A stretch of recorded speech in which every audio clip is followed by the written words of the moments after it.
Welcome everyone to the Best Damn Podcast. Here is your daily collective tarot reading for Monday, June the 17th and Tuesday, June the 18th, 2024. We start off first with the overall energy of the King of Swords. Now, the King of Swords is about honest, straightforward communication. For some of you guys, there could be a need to cut off some sort of behavior or habits or person, places, things like that could kind of be toxic or detrimental to you. So there could be a need to cut some things off.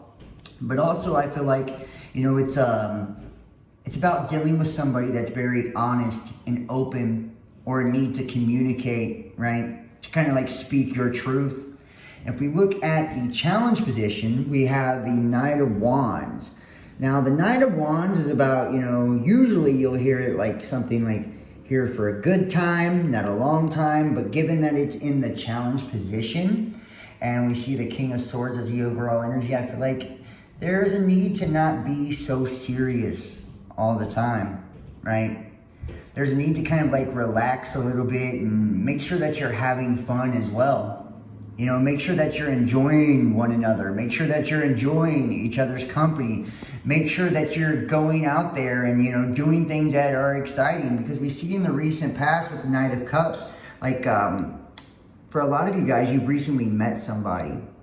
The Knight of Cups is like a good, it's like good dating energy. It's like somebody that you're serious with, you're exclusive with, but, you're just it's still fun and carefree. It's, nothing overly serious, right? You're not married yet, even though you may be exclusive and committed, so, don't take that wrong.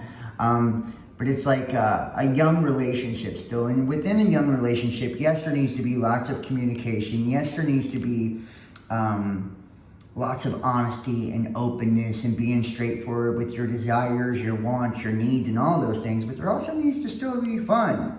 And I feel like that is a challenge, and we see in the immediate future with the Nine of Cups, we see happiness, emotional fulfillment, I can see you or your person are willing to fight for this too. You see him with his arms crossed. It's willing to protect this happiness. And I feel like the reason that the Knight of Wands is in the challenge position, because in order to protect the happiness, well, you need to enjoy yourself, to cut loose. And with the focus as a Two of Cups, this is a reciprocal energy.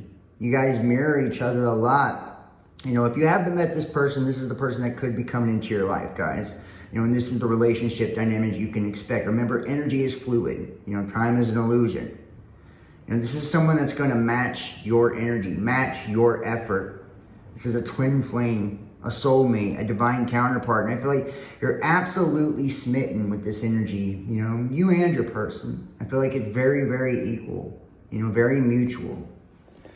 And it's deep down that you're at a crossroads, that you got to take an action in order to really head in a new, more positive direction in your life. And it's you're moving towards your person, and you recently decided to do that, and you're speaking your need, you're speaking your truth, you're trying to stay out of your head and keep things straightforward and still have fun, and I feel like the action here, with the Devil card, is not being so codependent, not being toxic, overcoming addiction for some of you guys, and this is what you don't see. I feel like this could bring out a lot more passion, a lot more sexual energy, this kind of relinquishing of control, or this need to control, this it's sometimes the more we push for something, or more we try to cling to it or attach to it, the more it actually pushes people away, The more we try to force something, we're creating resistance. And ultimately, I feel like the more carefree you are, and you just kind of drift and allow things to unfold naturally, and allow things to be fun and carefree and positive, that's what's going to protect your peace. That's what's going to protect your happiness. That's what's going to allow the energy to flow mutually between the two of you, and that's what's going to allow for this ultimate passion. Now, there could be somebody that's not, really sharing everything as well. That's also a possibility. Some of you guys could be dealing with somebody with addiction issues, codependency issues. There could be some underlying toxic issues. We'll see as we move through the reading. But with the Queen of Cups, I feel like this is what's going to allow you to nurture this connection. Your person sees you as an incredibly nurturing person.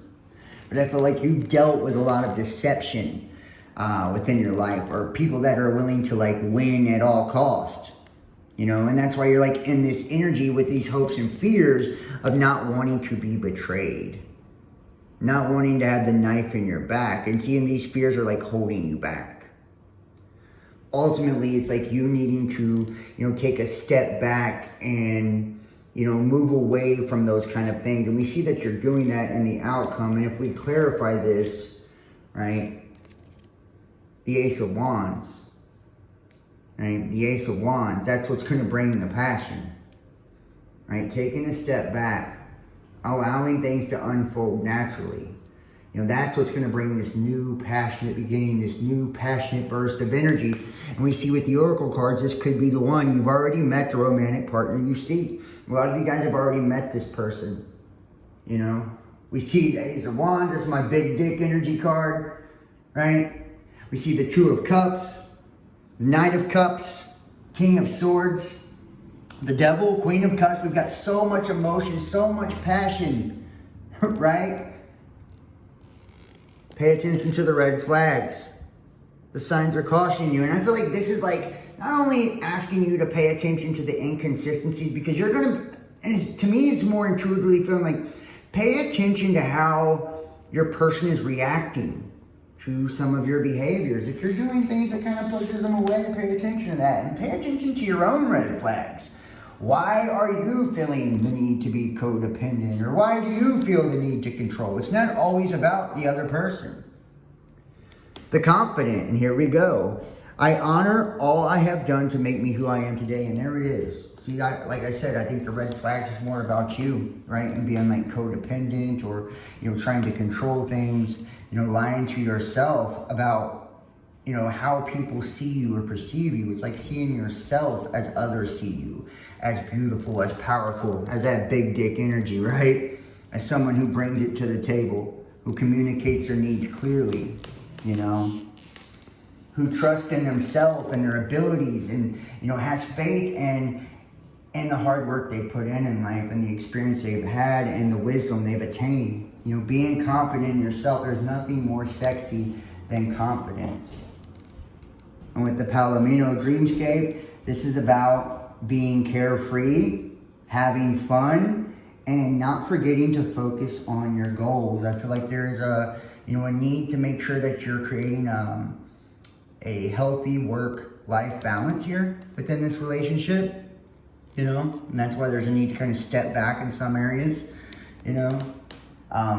There is a need to kind of allow your person to really take their turn, and bringing forth energy and, putting effort in. They want to take a turn too, I think, and you got to let them do that. And I feel like ultimately it's about, you enjoying the moment, living in the moment, not even living in future scenarios that don't exist, or staying stuck in the past traumas. Enjoy the moment, enjoy the love, and ultimately have confidence in yourself and your ability to pick somebody, that truly is meant for you. This is actually a really, really good reading. Very positive. I feel like a lot of people could relate to this. So if you enjoyed this reading, please text 513-393-2396 or email therealbestdampodcast@gmail.com. Donate, PayPal, Cash App, Facebook Messenger, Patreon.com, Best Damn Podcast Official. Follow me, Instagram, Facebook, Best Damn Podcast, Twitter, The Real Best Damn, YouTube, Best Damn Podcast Official, and TikTok, The Best Damn Podcast. I hope you guys have an awesome week this week. I love you, and I'll see you next time. Peace.